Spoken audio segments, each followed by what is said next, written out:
Hello, what is up guys? It's EvilDuoStarm here today with another Blade and Soul video.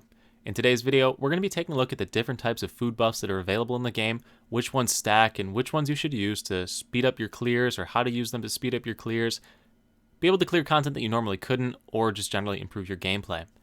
Real quick before we begin, if you're new to the channel, new to Blade and Soul, or enjoying the content on the channel, please consider subscribing as it does mean a lot to me and it'll help to grow my channel. And without further ado, let's get into it. So we're going to open up my inventory over here on the right, and we're going to go through the different food buffs that we have listed and the different other buffs in the game that you can use as a player. So we're going to start with the 4 offensive buffs and then move into the secondary buffs or the other items that you can use to improve your gameplay. So we're going to start off with what I'm going to call the dumpling buff. So these are some examples of the dumpling buff. In the dumpling buff, you can only have one active. You're going to notice this as we go through these. Each of these buff categories can only have one active at any time. So for the dumpling buff, the most frequently used one by people is going to be the spicy dumpling or the mild dumpling, depending on whether they're tanking or whether they're on the offensive here. And the majority of people, frankly, just use the spicy dumpling because it gives you a huge bonus to your critical as well as your accuracy for different content. The mild dumpling is more for when you're on a defensive mode, you want to defend, it gives you some bonus health, increased defense, increased health regen.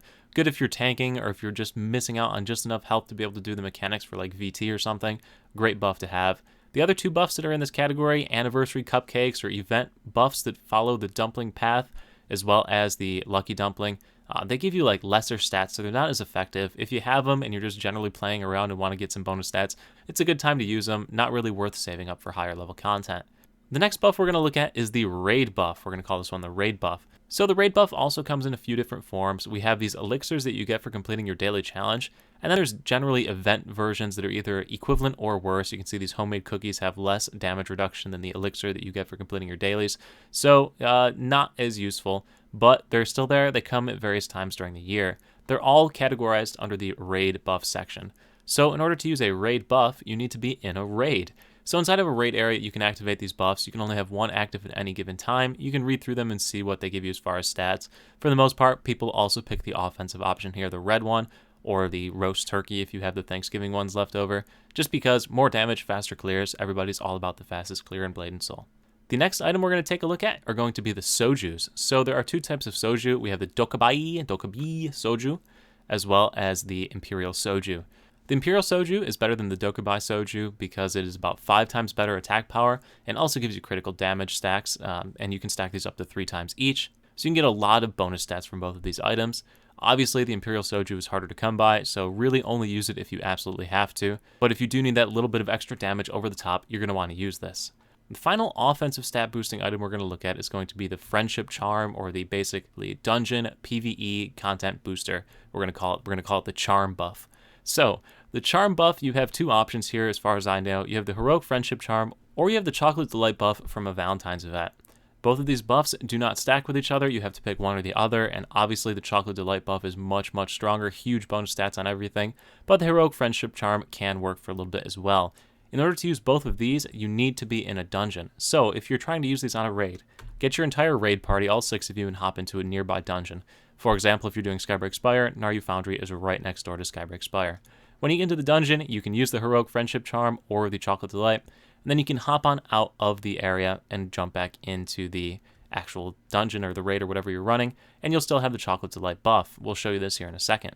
This buff is pretty strong and it applies to your whole party, so you could be a really nice support for the rest of your team. So those are your 4 offensive buffs. You've got the dumpling buff, the raid buff, and the soju buff, and the delight or the charm or whatever buff you want to call this one. Now there's some other buffs that you can use or items you can use in the game to enhance your gameplay. First one we're going to look at are the revival charms or the extended life charms. So the first option you have are revitalizers. There's the Lucky Revitalizer as well as the Hung Moon Golden Revitalizer. These items give you an extra life inside of dungeons, so if you're running dungeon content that you can't quite clear, a Lucky Revitalizer or a Golden Revitalizer will get you through that. It'll give you an extra life, so if there's an instant wipe mechanic, you can put one of these on. These don't apply in every single dungeon. They're limited in certain dungeons to be used, so make sure you check before you use it, although I don't think it'll even let you if you can't use it, so that's pretty cool. The other item are revival charms or resurrection charms. These can be crafted. These are gotten from quest rewards. These are gotten during event boxes. A whole bunch of different ways to get these. These items all have different effects. There's ones that revive yourself, and there's ones that revive your whole party. There's ones that revive you during raids only. There's ones that revive you during dungeons only. They all have different effects, so you need to check and see which one you need for whatever content you're clearing. You can see I have a whole bunch of different ones. They all do the same exact thing. The next thing we're going to look at are going to be health recovery items. So you have fortune potions, special potions that you get for paying for them in RNG boxes or crafting, and then you have like basic healing tonics that just enemies generally drop. These items all share the same cooldown. So if you use a healing tonic, which has a 1-minute cooldown, you won't be able to use a fortune potion for another minute, whereas the fortune potion only has a 15-second cooldown, and then at which point you could use a healing tonic. So generally, you're going to want to stick with fortune potions at all times as long as you have them. Now, if you don't, healing tonic gets the job done. There's also dumplings to heal yourself when you're just sitting there and don't have to do any type of content or fighting. The next thing we're going to look at are going to be like one-off use buffs that you use and you give it for a couple seconds the buff. So we got things like the Hung Moon Special Tincture, which gives you 100 bonus attack power, and you just get it for 12 seconds and then that's it and it's done. You also have items like the cooldown reset charms that you can use to reset all of your cooldowns in the game.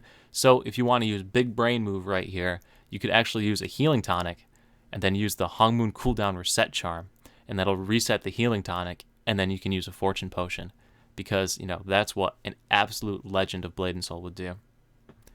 Anyway, the final buff that you can pick up in the game are going to be EXP soups. If you watched my last video on the event, you'll see that this is a great time to be using these, because there's the Hung Sil Secret Storehouse that has the stupid amount of experience for killing those mobs. So if you have EXP charm soups, you're going to want to use them. And alright, just to show you that you can activate a whole bunch of these different buffs at once and show you that they all do in fact stack and show you which ones do stack, I've gone ahead and activated a bunch of them and we're going to go through them.